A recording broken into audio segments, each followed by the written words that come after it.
Y estamos en vivo. Muy buenos días para todos. Bienvenidos al Club de Revistas de los Servicios de Medicina Interna de la Universidad CES y de la Universidad Pontificia Bolivariana. El día de hoy, como siempre, vamos a tocar un tema de particular interés en la práctica reumatológica.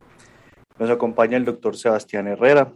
El doctor Sebastián es médico reumatólogo, trabaja en ART Médica, trabaja en la Clínica Las Américas y trabaja en su consulta privada y es autor de las guías de lupus y miembro de del grupo GRAPA de estudio de la artritis psoriásica. Nos acompaña también el doctor Carlos Jaime Velázquez Franco. El doctor Carlos Jaime Velázquez es médico reumatólogo, trabaja en la Universidad Pontificia Bolivariana como profesor asociado y como jefe del programa de reumatología y en la Clínica Universitaria Bolivariana como reumatólogo. Mi nombre es Miguel Mesa, soy médico reumatólogo, soy profesor asociado de la Escuela de Ciencias de la Salud de la Universidad Pontificia Bolivariana y trabajo en la Clínica Bolivariana y en mi consulta privada. Nos acompañan también distintos residentes y distintos fellows que están acompañándonos, los fellows del servicio de reumatología. Y también nos acompaña la doctora Andrea Arias. La doctora Andrea Arias es fellow del servicio de materno-fetal de la Escuela de Ciencias de la Salud de la Universidad Pontificia Bolivariana y ella será la encargada de realizar el análisis de este artículo. Doctora Andrea, tiene usted la palabra. Muchísimas gracias, doctor Miguel. El día de hoy vamos a hablar de un artículo de revisión y de descripción del embarazo en pacientes con lupus eritematoso sistémico después de la terapia con ciclofosfamida.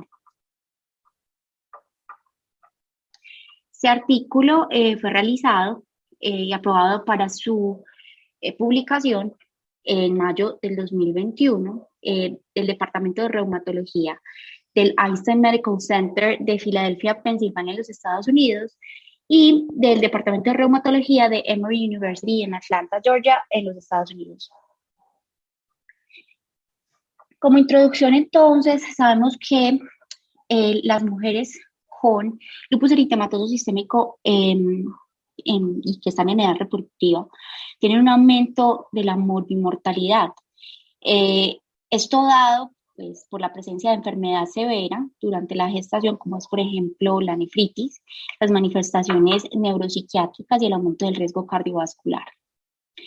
Por eso es que la ciclofosfamida ha sido una de las terapias clave para determinar pues, o hacer un adecuado control de la enfermedad. Los cambios en la terapia para este tipo de manifestaciones no han tenido como mayor modificación en los últimos años y sigue siendo la ciclofosfamida la terapia inductora de primera línea para el control de la actividad lúpica.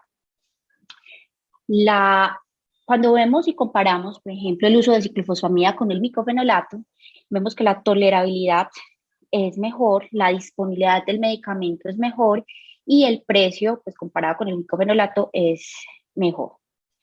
Entonces, ¿qué pasa como tal con la ciclofosfamida y estas pacientes?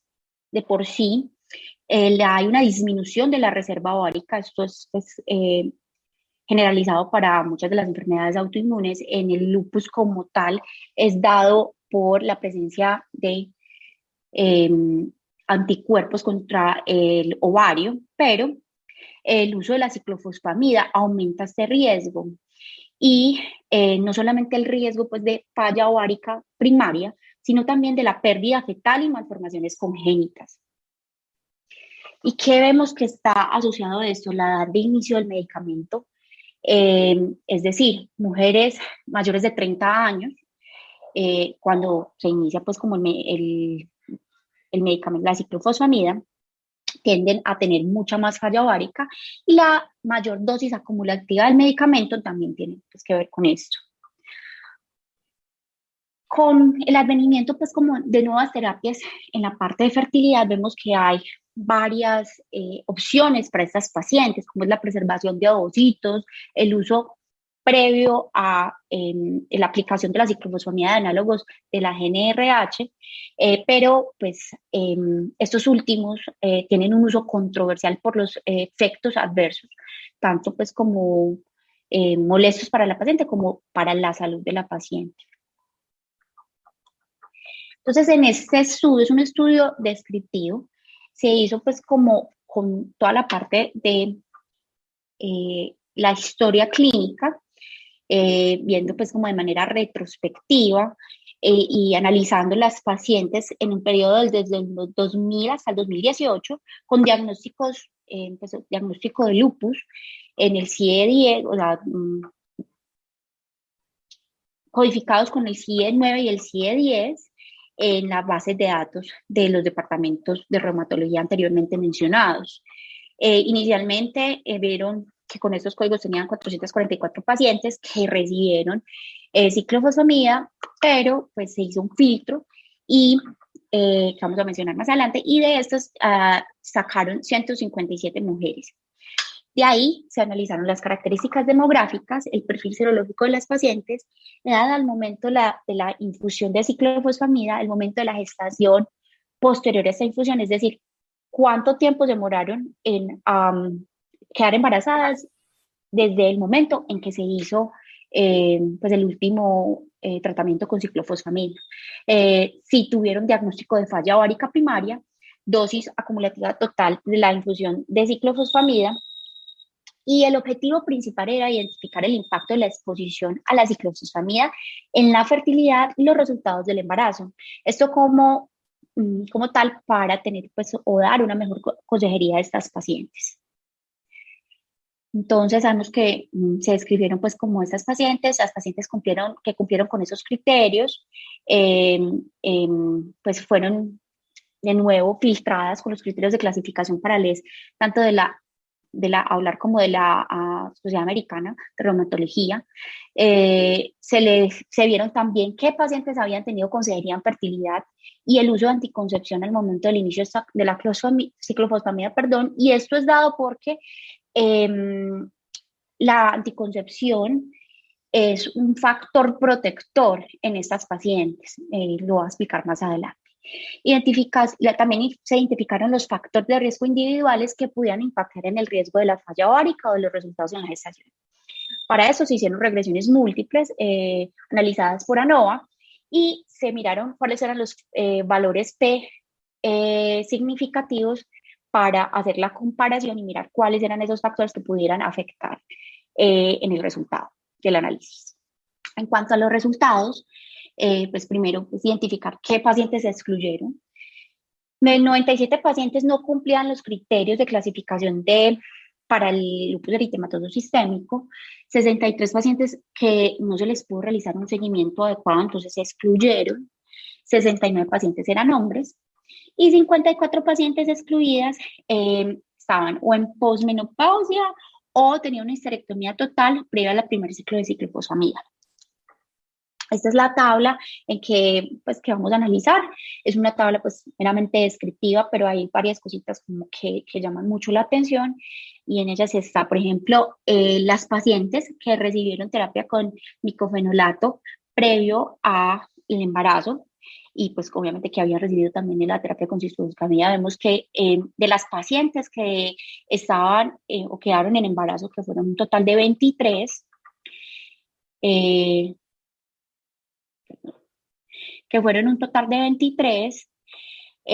había una gran exposición pues, a micofenolato previamente a la gestación versus las pacientes que quedaron en embarazo pero tuvieron un aborto espontáneo, 9 que fueron las mismas o la misma talla que las pacientes que presentaron una falla ovárica y que no pudieron embarazarse. La otra cosa que llama la atención es que la tasa de pacientes que tenían, si tenían una enfermedad renal terminal, tendían a presentar mucha más falla ovárica, como lo vemos acá en esta tabla. Por ejemplo, las pacientes con falla ovárica fueron 7 versus 4 posterior pues como a la gestación, y las comorbilidades, y una de las comorbilidades que más se asociaba a otras alteraciones durante la gestación fue esa misma falla ovárica. Y ya lo vamos a desglosar más adelante. Lo otro que llama la atención es también la dosis de esteroide al momento, pues, como del inicio de la gestación, y vemos que, pues, las pacientes en embarazo tuvieron como una mayor tasa de ese uso de esteroide. Y que el uso de análogos de la GNRH no tuvo como un mayor impacto en esa preservación, pues como de la parte de la función ovárica. En realidad, a las pacientes, o lo que podemos observar en la tabla es que las pacientes que presentaron más falla ovárica presentaron más, o estuvieron mucho más expuestas a los análogos de GNRH.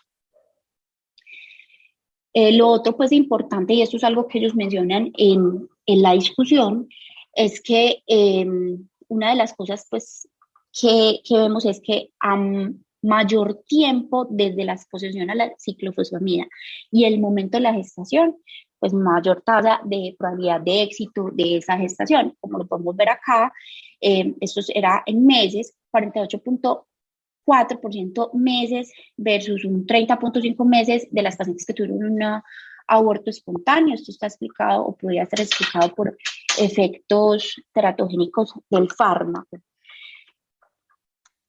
Y por último, pues el número de pacientes que necesitaron esteroides durante la gestación o que tuvieron esteroides durante la gestación. Y como podemos ver en las pacientes, las 23 pacientes que tuvieron un embarazo a término, independientemente pues como de las comorbilidades que pudieron presentar o las complicaciones que presentaron, estaban con uso de esteroides.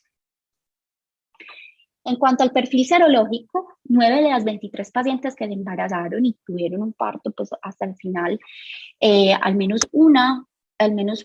menos un anticuerpo antifosfolípido positivo. Y de esas 9, 2 pacientes eran triple positivas, o sea, un 39% de estas pacientes. 12 de las 23 pacientes, o sea, un 52%, tenían anticuerpos anti-RO y anti-LAMP. 3 de 10 pacientes, pues en total de todas las gestaciones, tuvieron abortos espontáneos y de esas, o sea, 30% tenían anticuerpos antifosfolípidos positivos.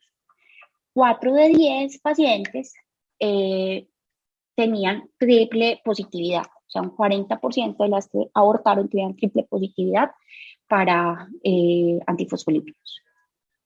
En cuanto a la parte de la fertilidad, 17 pacientes presentaron falla ovárica primaria, 7 pacientes de esas con falla ovárica primaria, como mencioné pues anteriormente, tenían enfermedad renal, o sea, que puede ser algo que pudiera ser un factor confusor, ya que la falla renal como tal puede generar o está más asociada a la falla ovárica primaria.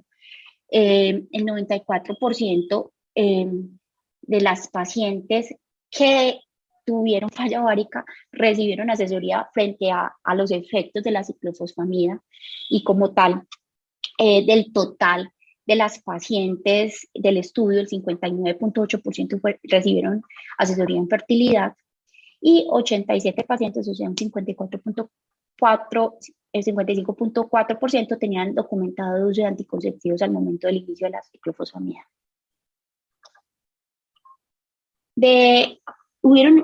Hubo 152 embarazos, de esos hubo terminación espontánea o aborto, pues por aborto o ectópico en 35 pacientes, y de esas 6 decidieron terminar la gestación pues voluntariamente.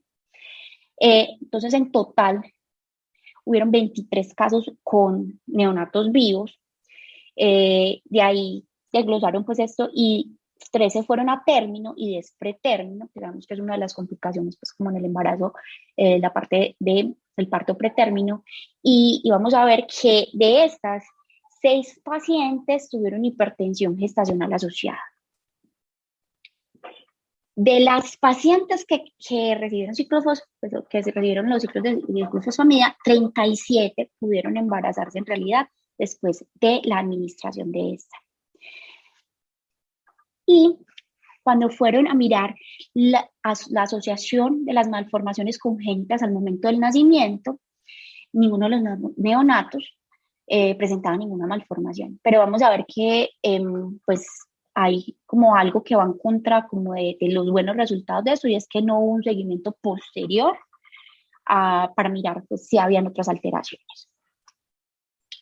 En cuanto al perfil de medicamentos, la dosis acumulada en pacientes que lograron el embarazo fue de 4.080.37 miligramos versus 2.806.25 miligramos en los abortos versus las pacientes que pues, entraron en fallo árica, que fue pues, una dosis mucho más alta, de 5.526.47, con una P estadísticamente significativa.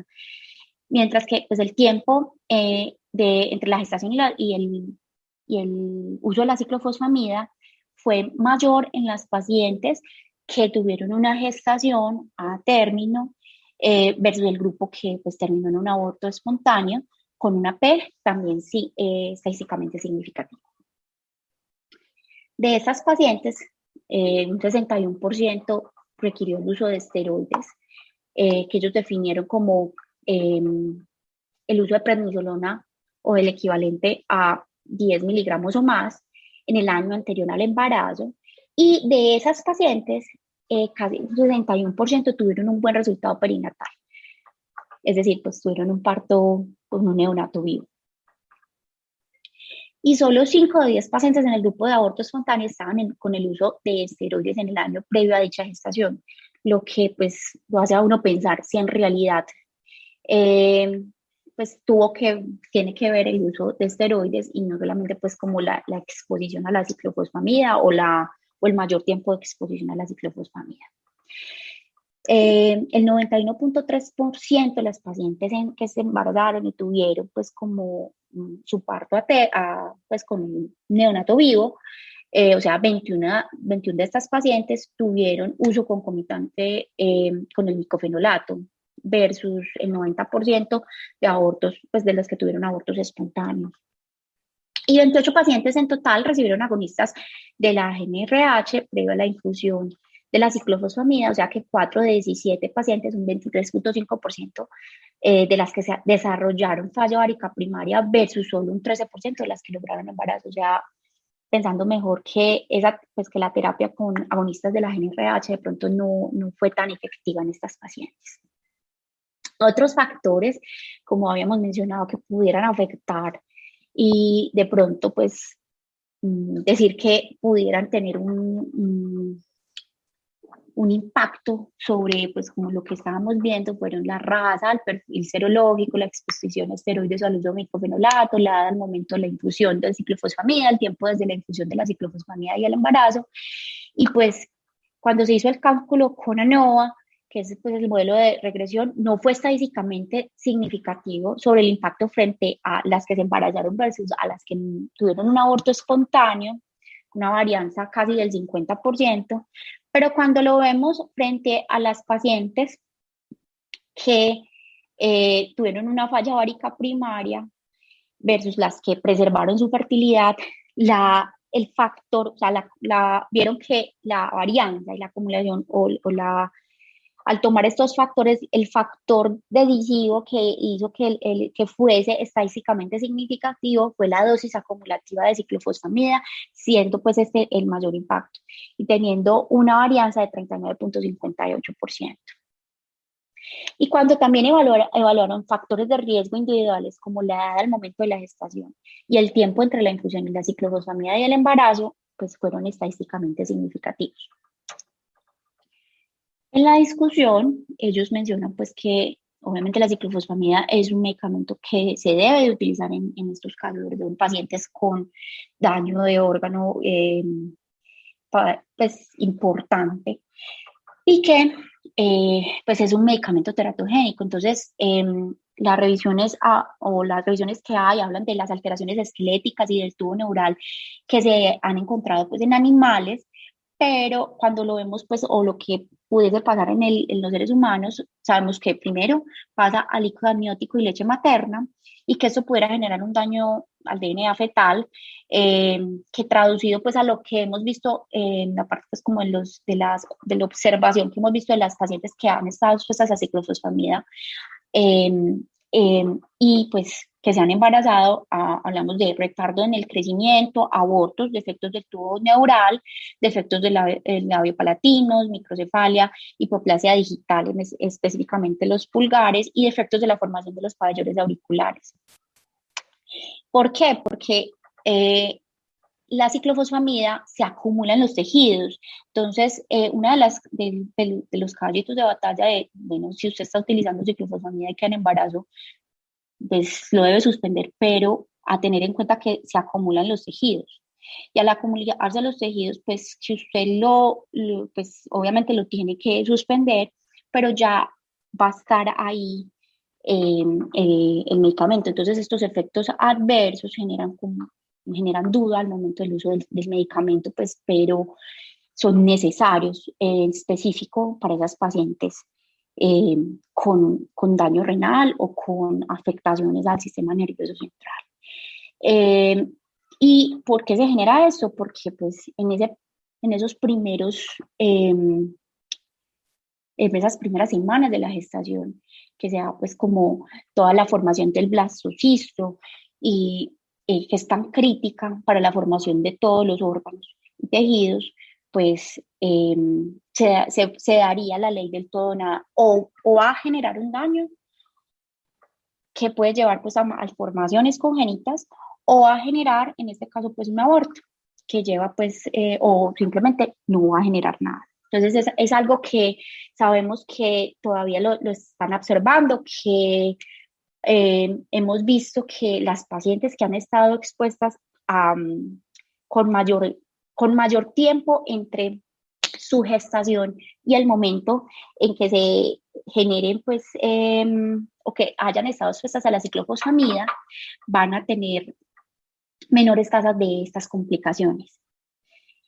¿Por qué es importante esto? Porque, pues, debemos involucrar al paciente en ese proceso de decisión, informar acerca, pues, como de los posibles efectos que pudiese tener y, pues, hablar acerca de la evidencia que se tiene para determinar el verdadero impacto sobre su fertilidad y los posibles enlaces de la gestación. Entonces, una de las primeras, pues, de las cosas que también mencionan en la discusión es que la disminución de la reserva ovárica está relacionada con la presencia de enfermedad autoinmune, pero cuando usted, además de eso, mira los niveles bajos que puedan tener estas pacientes de hormona antimulleriana, que nos van a decir cuántos folículos van a estar presentes, pues funcionales, y que además de eso le metemos un agente como la ciclofosfamida, pues van a tener mucho más riesgo de hacer la falla ovárica. Eso es algo que se le debe, pues, como de advertir al paciente, que como mencionamos es dosis dependiente y que también pues obviamente no es lo mismo empezar una pues, ciclo de ciclofosfamida en una paciente de 30 años a empezarle a una paciente de 16 años, que va a tener mucho más impacto sobre su reserva ovárica en la paciente pues con mayor edad. Y pues esto es lo que ellos hablan, que han habido pues como diferentes efectos durante, pues descritos en la literatura, pero que se debe obviamente tener en cuenta que estas pacientes pues tienen una enfermedad grave. Lo otro que mencionan es pues que más o menos hasta en un 45% de las pacientes que se les inicia ciclofosfamida pueden entrar en una menorrea y hacer una falla ovárica primaria. Pues esa es la tasa más alta de todas las series. Hay series de 13%, hay series de 30%, por la tasa más alta que se ha descrito hasta en un 45% entran en la menorrea. Entonces, en la serie pues, que estábamos discutiendo, la tasa es de 0.8%, con un impacto significativo cuando vamos a ver la dosis que se utilizó. Y pues una cosa que ellos mencionan es que no hay un efecto frente a la comparación con pacientes que tuvieron abortos espontáneos, o sea, ellas presentaron su reserva ovárica porque pudieron embarazarse, pero que en realidad no afecta tanto. Bueno, en realidad, como es un estudio descriptivo y hay tantas variables como el uso de esteroides, entre otras, ¿cierto? Uno no pudiera determinar eso como tal. Lo otro es que 7 de 17 pacientes con falla ovárica primaria presentaban una enfermedad renal terminal. Entonces, como menciona per se, la enfermedad renal terminal es un factor independiente para el desarrollo de falla ovárica. Por ende, pues una paciente que tiene una enfermedad renal Eh, pues eso puede ser un factor de confusión al momento, pues, como analizar estos datos.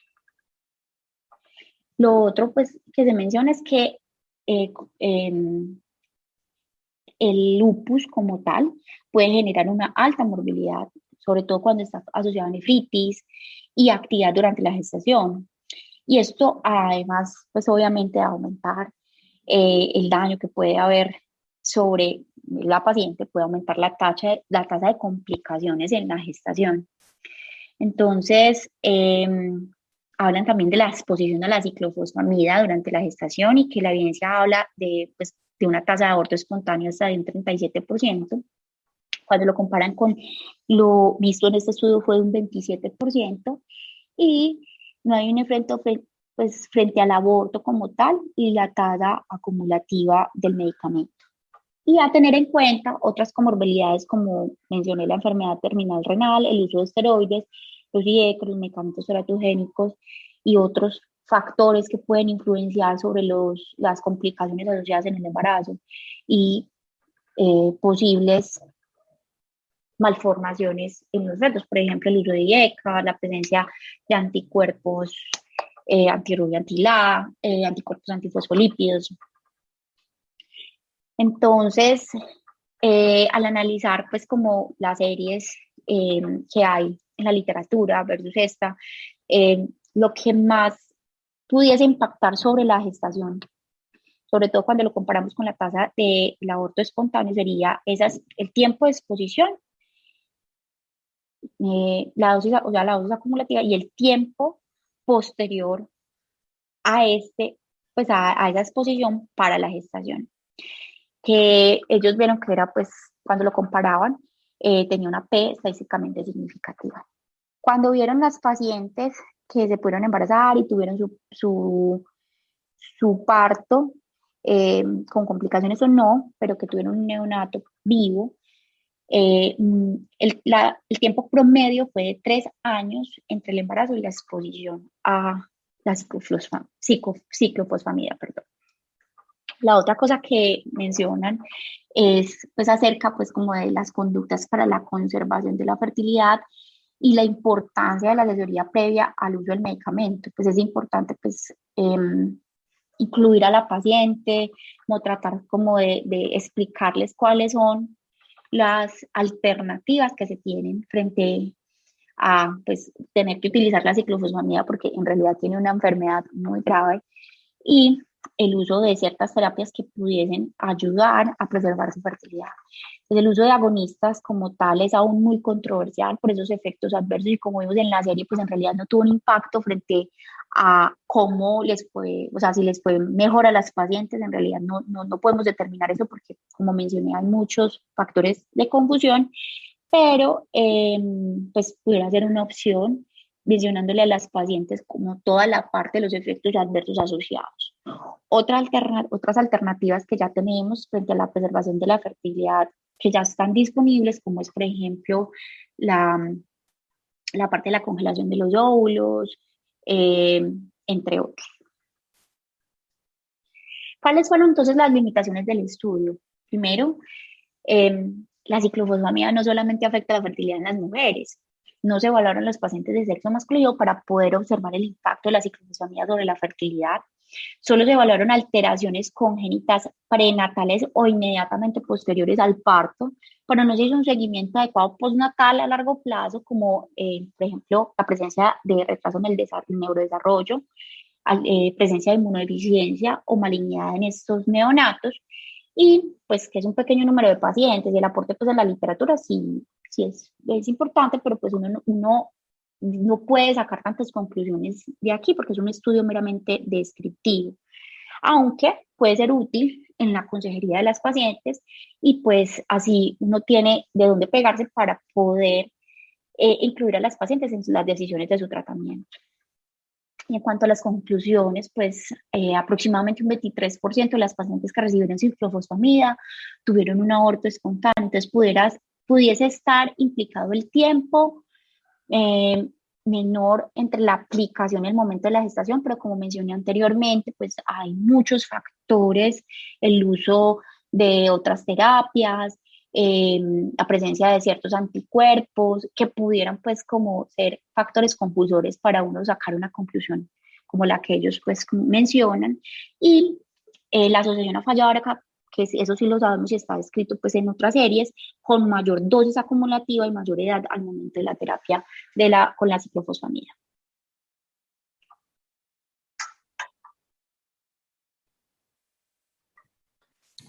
Doctor, y en su concepto de forma breve, ¿usted qué opina del estudio? Breve. Yo opino que como es un estudio descriptivo, uno no puede sacar muchas conclusiones. Bueno, para uno pues compararlo con otras series que hay, pero en realidad se queda corto por eso. Doctor Mateo, ¿cuál es su concepto de este estudio? Breve. Pues es verdad que no hay otras series, pero hay que tener en cuenta que muchos jóvenes, hacer un estudio con aleatorizado con embarazadas y darle ciclo y ver si se embarazan o no, pues con mujeres no sería como muy ético. Entonces me parece que si bien las conclusiones están limitadas por el diseño, pues me parece que es valioso para este fin. Y pues con respecto a la metodología, pues, y con respecto a la práctica, pues me imagino que lo que habría que hacer es lo ideal en el mundo ideal, esperar a que uno logre compensar o al menos tenga lupus en remisión y después le dice que se embarace con ayuda obviamente de ginecología. Pero pues como les digo, para la población estudiada me parece pues que es algo valioso con los bemoles pues que dijimos, pero es una muestra valiosa por eso. Entonces, ahí hay una cosa que es muy importante y es que cuando una persona hace una cosa muy bien hay que reconocérsela. Y hay que decir que hay una serie local, el doctor Velázquez me complementará el dato, de la doctora Mónica, que es la reumatóloga pediatra, la doctora Mónica Velázquez, que es una gran reumatóloga pediatra, profesora de nosotros, a que nosotros queremos y respetamos muchísimo, que en uno de sus trabajos ya demostró que dosis de 8 gramos o más cercanos a los 30 se asociaba con infertilidad. O sea, datos locales, por ejemplo, sí hay. ¿Cierto, profe? Si no estoy mal, ese es el trabajo. Así es, Miguel, sí, más de 35 años y una dosis que sí, muy cercana a los 8 gramos de ciclofosfamida como dosis acumulada se asoció a la falla ovárica, estudio del Hospital Universitario San Vicente Fundación. Muy bien, entonces la pregunta sería, para los residentes, para los fellows de reumatología, quisiera hacerles las siguientes preguntas. La primera pregunta es si ustedes piensan que la metodología del estudio responde a la pregunta que ellos plantean en el título, o cuál sería el diseño que ustedes considerarían que es el mejor para esto. Y la otra es ustedes qué opinan de ese dato, porque me parece que estamos mezclando peras con manzanas en la siguiente situación. Una cosa, la ciclofamida, pues realmente no se acumula en los tejidos de forma ostensible, eso se alquila el DLA y si no se alquila, pico y chao. Realmente la pregunta ahí es porque usted tiene dos cosas. Una cosa es el uso de la ciclofamida, que la ciclofamida puede causar abortos y puede causar malformaciones, pero otra cosa es sobre la fertilidad. Entonces, hablar de una cosa es fertilidad y otra cosa es aborto, y son dos cosas distintas que me parece que están mezclando en este estudio. Y, por ejemplo, hay unas cosas que yo no entiendo y es para qué meten el anti-RO y hablan tanto del anti-RO. Porque, claro, evidentemente, pues un bloqueo cardíaco congénito es relativamente un diagnóstico que es fácil de hacer. Cuando ya se documenta, se produce muy tardíamente en un periodo pues, muy posterior y digamos que debería ser muy difícil complementarlo con, pues, afectarlo con pues confundirlo con una toxicidad por ciclofamida. Pero, por ejemplo, hay ciertas cosas como el uso de esteroides o el tiempo de ciclofamida que me parece que pueden estar enmascarando otras cosas. Entonces, yo quiero saber de los dos fellows del servicio de reumatología, ¿cuál es su opinión?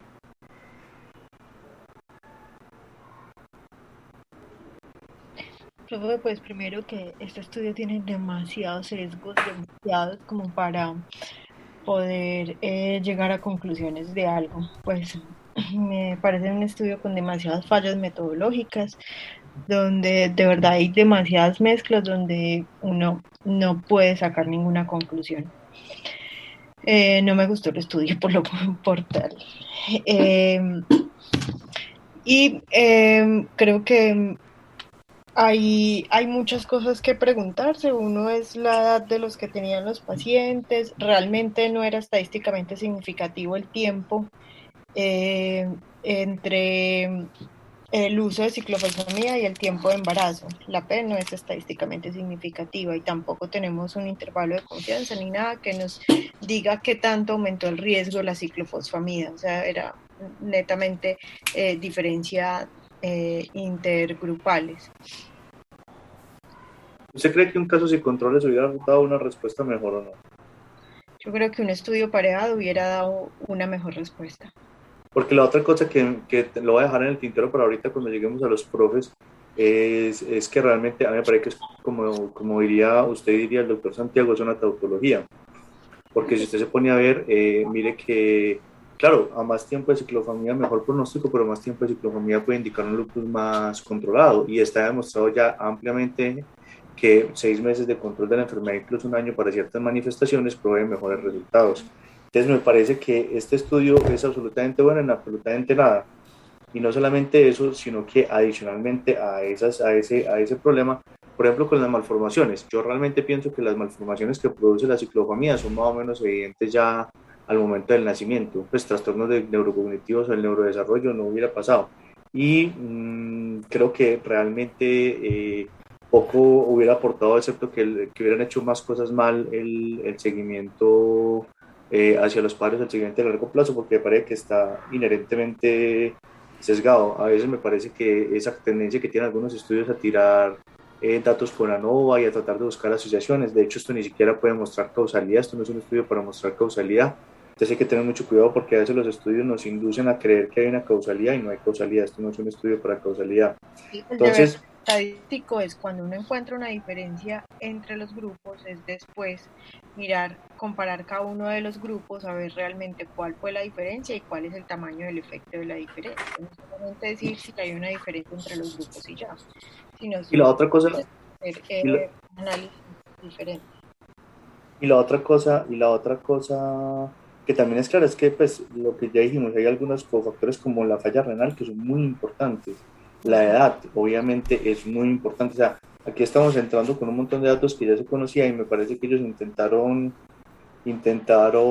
responder varias preguntas y por intentar responder varias preguntas al tiempo, me parece que no respondieron ninguna bien. Y me parece que, pues, que lo que ellos intentaron hacer, la pregunta no se responde correctamente con el estudio y solamente ya con eso ya quedó sesgado el estudio. Me parece que realmente para el corpus de literatura que ya existe al respecto no aporta nada más. Yo quería preguntarle al doctor Sebastián y al doctor Carlos Jaime cuál es su opinión del estudio.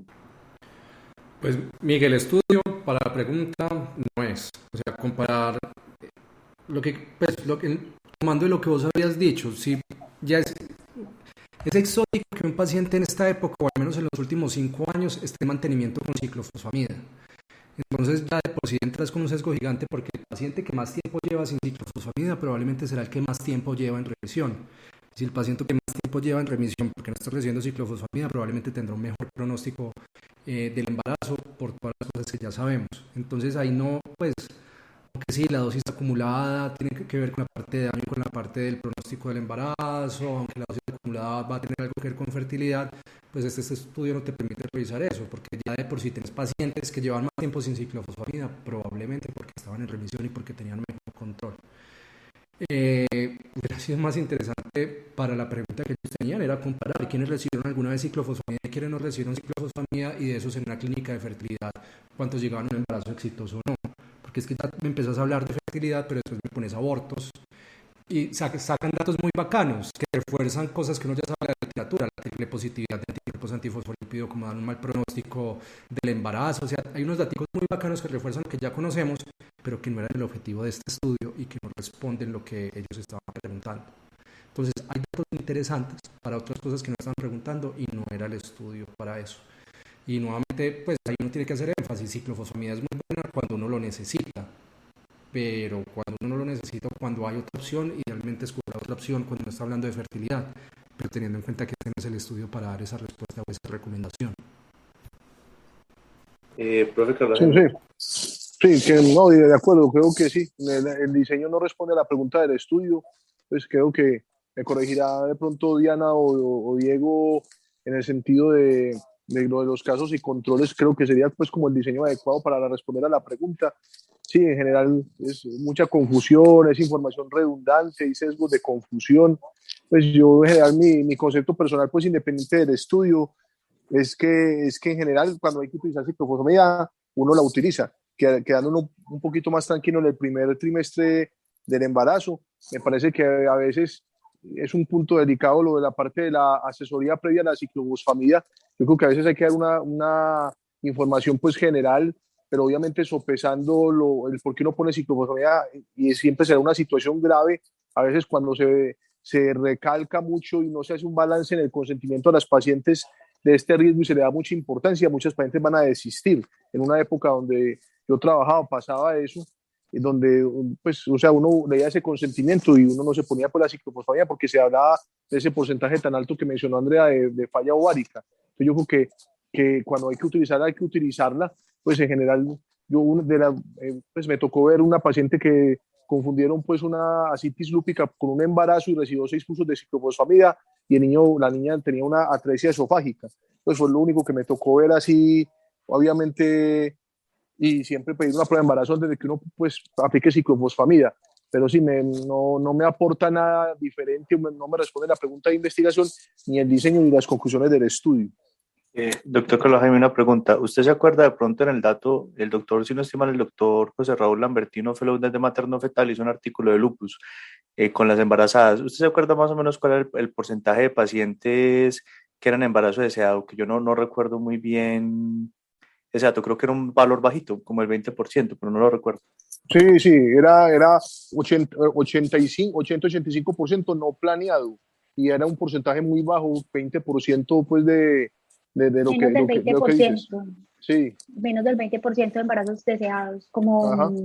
16 algo, 16.5, 16.7. Eso es. Doctor Mateo, antes de eso les refuerzo un dato que es muy importante, y es que los embarazos, esa fue una cohorte o un grupo de pacientes que eran de medicina del régimen tributario, o sea que se supone que, pues, evidentemente esto es un dato eminentemente estadístico, pero se supone que tenían más acceso a educación, más acceso a los servicios de salud y demás, y aún así en el 85% el embarazo no fue deseado. O sea, el mundo ideal nunca va a llegar. Todo paciente que esté manejando cualquier medicamento teratogénico debe ser remitido al especialista de ginecología o debe tener una muy buena asesoría por parte de todos los médicos que puedan ver y asesorar al paciente al respecto.